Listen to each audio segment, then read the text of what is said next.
If you've heard the term furry, then you'll know that this trend started in the 1970s, and it grew into a much larger ideological trend, which also has taken many by storm because they believe that they are furries.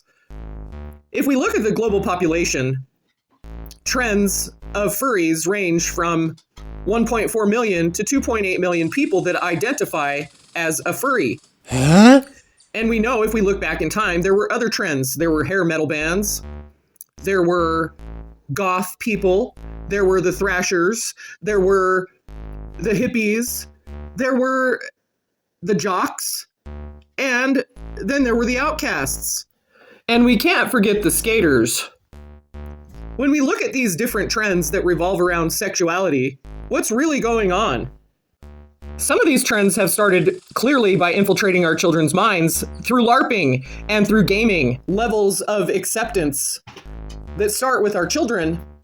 We would have to look at the gaming world. We'd have to look at games like Fortnite, Meow Schools, Dire, Phoenix, Cuddle, and Team Leader. When people are dressed up like rabbits and wolves and foxes. These are general games that carry fur skins. And these are characters with animal-themed costumes.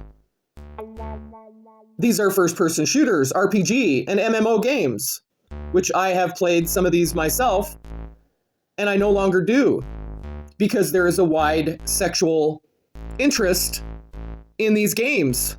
I felt like it was a sexual theme all along. If we look at the concept of LARPing, or live-action role-playing, the public is sometimes misunderstood.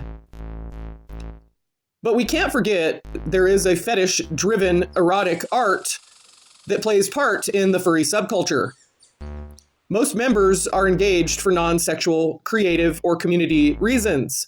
However, furries are leaning toward the sexual, creative, anthropomorphic animals, which is the sexual activity in the fandom or in the circles, means that when you're gaming with someone and they're being sexual, you can hear it in your headphones and see it on your screen.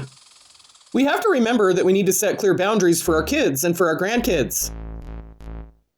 There are sexual fetishes that are in these fan circles, and they're not all popular beliefs. They say that it's not linked to dysfunction, but I would be amiss not to put a disclaimer on this video, because contrary to popular belief, furries, whether they're sexual or not, I would have to say something's off with the whole idea. And then there's the culmination of what a fursuit can do for your pocketbook. If you're a furry artist, you can make up to $80,000 a year. YouTube and Reddit creators make $2,000 a month, roughly.